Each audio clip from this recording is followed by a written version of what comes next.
ఇది కేవలం సమాచారంగా మాత్రమే భావించండి. వైద్య నిపుణులను సంప్రదించండి. మొత్తం డెలివరీ ప్రాసెస్‌లో ఒక స్త్రీకి ఇది పునర్జన్మ అని చెప్తారు. నిజంగానే ఇప్పుడు ఇంత అడ్వాన్స్ మెడికల్ టెక్నాలజీలో కూడా ఇవాల్టి రోజుల్లో కూడా అలాగే నమ్ముతారా? ప్రెగ్నెన్సీ అంతా మనకు 9 మంత్స్ చేంజెస్‌లో lot of change. Husband, wife physical intimacy అన్నది ప్రెగ్నెన్సీలో అండ్ పోస్ట్ పార్టమ్ డెలివరీ అయ్యాక మీరు కామన్‌గా చెప్పే గైడ్‌లైన్స్ ఏంటి? ఎటువంటి సిచ్యుయేషన్స్‌లో గానీ అబార్షన్ రిస్క్ ఉంది అంటే అలాంటి ప్రెగ్నెన్సీ వెయిట్ గెయిన్ ఎంత హెల్దీ, ఎంత percentage of the body weight పెరగడం ఇస్ నార్మల్? మనకు స్టాండర్డ్ కొన్ని గైడ్‌లైన్స్ అట్లా ఏంటంటే మినిమమ్ ఒక చాలామంది బిడ్డల్ని వెంటనే కంటే ఆ మొత్తం అంటే ఆ పీరియడ్ అంతా కూడా వెయిట్ గెయిన్ని దాన్ని కూడా మేనేజ్ చేయడం మోర్ ప్రాక్టికల్ అని భావిస్తారు. బేబీ డెలివరీ అయిన తర్వాత బేబీతో అడ్జస్ట్ అయ్యి ఫీడింగ్, బేబీకి ప్రాపర్‌గా బ్రెస్ట్ ఫీడింగ్ ఇవ్వాలి అంటే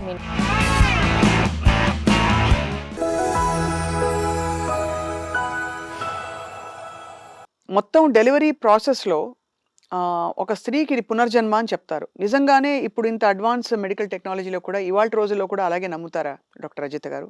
definitely. Definitely it's a new life. Pregnancy అంతా మనకు 9 మంత్స్ చేంజెస్‌లో lot of changes occur in the body. So, దీంట్లో ఏంటంటే హై రిస్క్ ఫ్యాక్టర్స్ బీపీ రావడము, షుగర్ రావడం ఇవన్నీ కాంప్లికేషన్స్. సో, అంతా సాఫీగా జరిగి ఏం ప్రాబ్లమ్ లేకుండా నార్మల్ ప్రెగ్నెన్సీ డెలివరీ పీపీహెచ్ఐ డెత్స్ అయిన వాళ్ళని గూడా మనం చూస్తా ఉంటాం. సో, అదంతా అన్‌ప్రెడిక్టబుల్. కొన్ని హై రిస్క్ ఫ్యాక్టర్స్ మనకు ముందే తెలిసి ఉంటే మనం వాటిని ఫస్ట్ నుంచే అవేర్ అయ్యి దానికి తగ్గ ట్రీట్మెంట్స్ చేసి ఏం కాంప్లికేషన్స్ ఎళ్ళకుండా మనము చూసుకోగలిగే ఛాన్సెస్ ఉంటాయి. కొన్ని కొన్ని సందర్భాల్లో అంతా స్మూత్‌గా ఎళ్లి ప్రెగ్నెన్సీ టైమ్‌లో గూడా కాంప్లికేషన్స్ వచ్చే ఛాన్సెస్ ఉంటాయి. Definitely even in this era it's like new birth to mother అంతే. అవును. అందులో తప్పనిసరిగా 7 నెలలు దాటాలి. ఒక పర్వాలేదు సేఫ్ ప్రెగ్నెన్సీ అని చెప్పడానికి అని చెప్పగా యెస్. నేను చాలా సార్లు విన్నాను. ఆ! అంటే కొన్ని కొన్ని సందర్భాల్లో ఆమ్నియాటిక్ ఫ్లూయిడ్ ఆ సంచి మొత్తం అది లీక్ అవ్వడం, అమ్నియోటిక్ ఫ్లూయిడ్ బయటికెళ్ళడం లాంటి ప్లసెంటల్ అబ్రప్షన్ లాంటివి, ఇలాంటి కాంప్లికేషన్స్ చూస్తూ ఉంటాం. Umbilical card yes. బేబీ మెడ చుట్టూ ఉండడం, తర్వాత బేబీ పొజిషన్ కింద తల కింద ఎంగేజ్ కాకపోవడం, ఇలాంటి కాంప్లికేషన్స్‌కి హ్యాండిల్ చేయడం చాలా కష్టం. వాటికేమన్నా ప్రీడిస్పోజిషన్ పాథలాజికల్‌గా ఉంటుందండి? వీళ్ళకి ఇలా ఇలా అయ్యే అవకాశం ఉంది అనడానికి. లేదు అది సడెన్‌గా జరిగే పరిణామాలా? కొన్ని సందర్భాల్లో ప్రీడిస్పోజింగ్ ఫ్యాక్టర్స్ ఉంటాయండి. ఇప్పుడు సడెన్‌గా అమ్నియోటిక్ ఫ్లూయిడ్ లీక్ అయింది అంటే ఏదైనా already infections main reason for leak is infections. ఏదైనా వెజైనల్ ఇన్ఫెక్షన్స్ ఉండి ఉండొచ్చు ముందు నుంచే. సో, అలాంటి సందర్భాల్లో ఏంటంటే కొంతమందికి ప్రెగ్నెన్సీలో ఎక్సెసివ్ వైట్ డిశ్చార్జెస్ అంటే it will show like excessive discharge. So, అలా ఉన్నప్పుడు ఏంటంటే డాక్టర్ గారిని సంప్రదించి దానికి తగ్గ ట్రీట్మెంట్ తీసుకొని సో, ఈ ప్రీటర్మ్ లేబర్ అవ్వకుండా పీఆర్ఎమ్స్ రాకుండా ముందే కొన్ని మెడికేషన్స్ అవి మనము ఇచ్చేసి అవాయిడ్ చేసే ఛాన్సెస్ ఉంటాయి. సో, కొన్ని సందర్భాల్లో ఇప్పుడు ఈ ప్లాసెంటా, ప్రీవియా ఇవన్నీ కాంప్లికేషన్స్ మనం అల్ట్రాసౌండ్ స్కాన్ ద్వారా డయాగ్నోసిస్ చేయవచ్చు. చేయవచ్చును. ప్లాసెంటల్ అబ్రప్షన్స్ అంటే బీపీ యూజువల్‌గా హై బ్లడ్ ప్రెషర్స్ ఉన్నవాళ్ళు అబ్రప్షన్ ఛాన్సెస్ ఎక్కువుంటాయి. సో, అలాంటప్పుడు ఏంటంటే బీపీ ఎలాగో మనము రెగ్యులర్ యాంటీనేటల్ విజిట్స్‌లో ప్రతి ఒక్కరికి బీపీ చెకప్ చేస్తా ఉంటాం. సో, కొన్ని కొన్ని డెఫినిట్‌గా మనకు రెగ్యులర్ విజిట్స్‌లో ఉన్న వాళ్ళకు ఏమైనా ప్రాబ్లమ్స్‌లో వీళ్ళు ఎళ్తారనేది ముందు ఒక అవగాహన అయితే డెఫినిట్‌గా ఉంటుందండి. సో, మొత్తం మీద ఆహ్, ఒక చాలా సెన్సిటివ్ టాపిక్ మాట్లాడాలి డాక్టర్ రజిత గారు. హస్బెండ్, వైఫ్ ఫిజికల్ ఇంటిమెసీ అన్నది ప్రెగ్నెన్సీలో అండ్ పోస్ట్ పార్టమ్ డెలివరీ అయ్యాక మీరు కామన్‌గా చెప్పే గైడ్‌లైన్స్ ఏంటి? ప్రెగ్నెన్సీలో అంటే చాలామంది అడుగుతా ఉంటారు. Can we be physically together అని చెప్పేసి. సో, ఇలాంటి ఏంటంటే ఒకవేళ ఏమీ కాంప్లికేషన్స్ లేవు మదర్‌లో. కాంప్లికేషన్స్ ఇన్ ద సెన్స్ కొంతమందికి ఫస్ట్ ట్రైమెస్టర్‌లో వెజైనల్ బ్లీడింగ్ అది అయ్యే ఛాన్సెస్ ఉంటాయి. సో, అలాంటి వాళ్ళకేంటంటే అబార్షన్ రిస్క్‌లనేవి ఎక్కువుంటాయి. ఎటువంటి సిట్యుయేషన్స్‌లో గానీ అబార్షన్ రిస్క్ ఉంది అంటే అలాంటి సందర్భాల్లో డెఫినిట్‌గా మేము అవాయిడ్ చేయమనే చెప్తాము. ఎటువంటి ప్రాబ్లమ్స్ లేకుండా, ఏమి హై రిస్క్ ఫ్యాక్టర్స్ లేకుండా అంటే ఏదైనా risk factor which can lead to an abortion or delivery అలాంటి సందర్భాల్లో మాత్రం డెఫినిట్‌గా అవాయిడ్ చేయమనే చెప్తాం. హుహు. And after delivery postpartum 6 weeks is a recovery period for the mother. So, stitches నుంచి హీలింగ్ ఈవెన్ నార్మల్ డెలివరీ అయినా caesarean minimum 6 weeks it will take for her to heal and discharges ఉంటాయి. వాళ్ళకు vaginal discharges అవి. So, bleeding చాలా ఉంటుంది చాలా bleeding మందికి. ఉంటుంది, డిశ్చార్జెస్ ఉంటుంది. So, definitely we tell them to avoid that period because any such act can lead to infections. Infections and patients they are not mothers are not comfortable అలా. నిజంగానే అసలు అంటే బిడ్డని జన్మనిచ్చి బిడ్డకి, తర్వాత లాక్టేటింగ్ మదర్స్‌కి కూడా వాళ్ళు సెటిల్ అయ్యి బేబీతో రొటీన్‌లోకి రావడానికి దాదాపు 6 వీక్స్ అని మీరు చెప్పినా 4 చాలా నెలలు టైం మినిమమ్. పడుతుంది. స్లీప్ సైకిల్స్ అన్నీ మారిపోతాయి.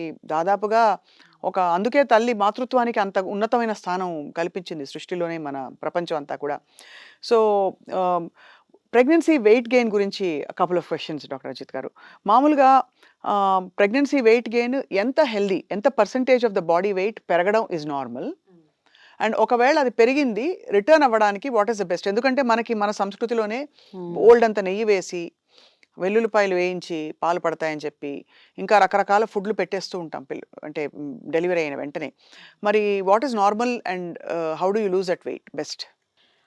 ఇట్ డిపెండ్స్ అండి. ఇప్పుడు వెయిట్ గెయిన్ మనకు స్టాండర్డ్ కొన్ని గైడ్‌లైన్స్ అట్లా ఏంటంటే మినిమమ్ ఒక 11 కేజెస్ ఆఫ్ వెయిట్ ప్రెగ్నెన్సీలో పెరిగితే సరిపోతుంది అని ఉంది. కానీ depends on person to person. ఇప్పుడు depends on the BMI body mass index. కొందరు చాలా లో వెయిట్ ఉంటారు బిఫోర్ ప్రెగ్నెన్సీ. కొంతమంది చాలా ఒబీస్ ఉంటారు. చాలా ఆల్రెడీ లావు ఉండి హై బీఎంఐ ఉన్న వాళ్ళు ఉంటారు. So, it depends on person to person. ఇప్పుడు లో బీఎంఐ పర్సన్ ఉన్న వాళ్ళకు, యావరేజ్ బీఎంఐ ఉన్న వాళ్ళకేంటంటే okay. They can gain up to 11 kgs or 13, 15 kgs వరకు కూడా వెయిట్ గెయిన్ అనేది it's okay normal for them. But who is already very obese చాలా హై వెయిట్ ఉన్నారు. సో, అలాంటి వాళ్ళలో ఇంత weight gain again it will pose risk on their health. Can lead to BP గావచ్చు, sugar గావచ్చు ఇవన్నీ risk వచ్చే ఛాన్సెస్ ఉంటాయి. సో, వాళ్ళేంటంటే స్టాండర్డ్ వెయిట్ గెయిన్ అంటే మినిమల్ ఎక్కువగా వెయిట్ గెయిన్ అవ్వకుండా కార్బోహైడ్రేట్స్ తక్కువ తీసుకోవడము, ఈ ఫ్యాట్స్, ఆయిల్స్ తక్కువ తీసుకోవడం అనేది మనము డైట్‌లో అడ్వైస్ చేయడం అనేది జరుగుతుంది. పోస్ట్ పార్టమ్ గూడా వెయిట్ లాస్ అనేది ఇట్ విల్ టేక్ టైమ్. ఇమ్మీడియేట్‌గా కొంతమందికి ఇమ్మీడియేట్ వెయిట్ లాస్ అవుతారు. నేచురల్‌గా ఏం ఎక్సర్‌సైజ్ చేయకుండా కూడా చాలామంది వెయిట్ లాస్ అవుతారు. కొంతమందికేంటంటే ఆల్రెడీ హై బీఎంఐ ఉన్నవాళ్ళు, చాలా ఓన్లీ ప్రెగ్నెన్సీలో చాలా ఓవర్ వెయిట్ అయిన వాళ్ళు it will take some time for them to settle down. So, ఏంటంటే డైట్స్ మనం ఎంత చెప్పినా వాళ్ళు అదే ఫాలో అవుతారండి. వాళ్ళ ఇంట్లో ఎలా mothers, grandmothers they foods they give so, అదే ఫాలో అవుతారు. సో, కానీ మనమైతే యాస్ ఎ డాక్టర్ మేమైతే అడ్వైస్ చేస్తాము. So, this is a balance diet ఇలా తీసుకోవాలి, ఇలా తీసుకోవాలని. సో, డైటే గాకుండా ఏంటంటే exercise. After 6 weeks minimum start with brisk walking and slowly Kegels exercises, ఈ పెల్విక్ ఫ్లోర్ ఎక్సర్‌సైజ్ అనేది కంపల్సరీగా ప్రతి మదర్ చేయవలసిందే. ఎందుకంటే అవును. It leads to uh relaxation of pelvics muscles వల్ల ఫ్యూచర్‌లో వాళ్ళకి చాలా issues, bladder issues, vaginal issues వచ్చే ఛాన్సెస్ ఉంటాయి కాబట్టి along with diet exercise is very important for them. It will help in weight reduction as well as వాళ్ళ వెజైనల్ health స్ట్రెంథెనింగ్‌కి హెల్ప్ అవుతుంది. మామూలుగా బేబీ కాలికొచ్చినప్పుడు పుట్టిన few days to few weeks లోపు తల్లి తిన్న ఫుడ్డే బ్రెస్ట్ మిల్క్ ద్వారా వెళ్ళిందంటారు. అందుకే చాలా పప్పులు, గిప్పులు కూడా పెట్టరు. అది యాహ్! యాస్ ఎ క్లినికల్ దానికి క్లినికల్ కోరిలేషన్స్ ఉన్నాయా అండి? ఇలాగా డైరెక్ట్‌గా పప్పు తినడం వల్లే ఇలా అయిపోయింది అని? పప్పు అని కాదు. కొన్ని రకాలు ఇప్పుడు చాలా ఓవర్ స్పైసీ ఫుడ్స్ అది తీసుకున్నప్పుడు గాని నార్మల్‌గానే దాట్ మనం ఈస్ చెప్తాం. అవాయిడ్ చేయడం అనేది బెటర్. ఇట్స్ లైక్ ఇంత మరీ ఎక్కువ మోతాదులో తింటే అలాంటి ఇష్యూస్ వస్తాయి గానీ, లిమిటెడ్‌గా తినడం వల్ల అలాంటి ఇష్యూస్ ఏమీ రావండి. అది. ఇంకోటేంటంటే బేసిక్ కోలిక్ ప్రాబ్లమ్ బేబీస్‌కి బర్పింగ్ చేయకపోవడం. ఫీడింగ్ ఇచ్చేసి గ్యాస్ ఎగ్జిట్ ఇలా వేసుకొని బర్ప్ చేయకపోవడం వల్ల కూడా colic pain that is the most common reason యాక్చువల్‌గా. సో, మొత్తం మీద డాక్టర్ రజని గారు ఆహ్, pregnancy to delivery and postpartum recovery what is the best advice మీరు తల్లిదండ్రులకి, ముఖ్యంగా తల్లులకి వాళ్ళ హెల్త్ ప్రీ ప్రెగ్నెన్సీ ప్రిపేర్ చేసుకోవడానికి? సో, ఎవరికైనా ఇప్పుడు కాలంలో ఏంటంటే, పూర్వకాలంలాగా ఎర్లీ మ్యారేజెస్ అది లేదు. చాలా వరకు it is like delayed marriages and delayed pregnancies. So, ఈ మ్యారేజ్ అయిన తర్వాత ప్రెగ్నెన్సీ ప్లాన్ చేసుకునే వాళ్ళందరికీ వాట్ ఐ అడ్వైస్ ఒక ప్రీ కన్సెప్షన్ కౌన్సెలింగ్ ఒకసారి డాక్టర్ దగ్గరికెళ్ళేసి, సో, మీకు ఆల్రెడీ ఏమైనా ఇష్యూస్ ఉన్నాయా చూసుకోవడము, ఒక just general base line investigations చేసుకోవడం, ఏమైనా థైరాయిడ్ ఇష్యూస్ ఉన్నాయా, ఇంకేదైనా ప్రాబ్లమ్స్ ఉన్నాయా ముందే చూసుకొని, ఫోలిక్ యాసిడ్ సప్లిమెంట్స్ అనేవి ప్రీ ప్రెగ్నెన్సీ నుంచే స్టార్ట్ చేస్తే చాలా వరకు కొన్ని రకాల ప్రాబ్లమ్స్‌ని అవాయిడ్ చేయవచ్చు. And when you become pregnancy positive అయిన తర్వాత రెగ్యులర్ యాంటీనేటల్ విజిట్స్ ప్రాపర్‌గా ఎవ్రీ మంత్ ఎళ్లి మీ డాక్టర్‌ని, గైనకాలజిస్ట్ సంప్రదించి సో, డైట్ గురించి, ఎక్సర్‌సైజెస్ గురించి, వాటెవర్ ఇన్వెస్టిగేషన్స్ అన్ని రెగ్యులర్ హెల్త్ చెకప్ చేసుకోవడం అనేది చాలా అవసరము. So, keep in touch with your doctor where you are comfortable with.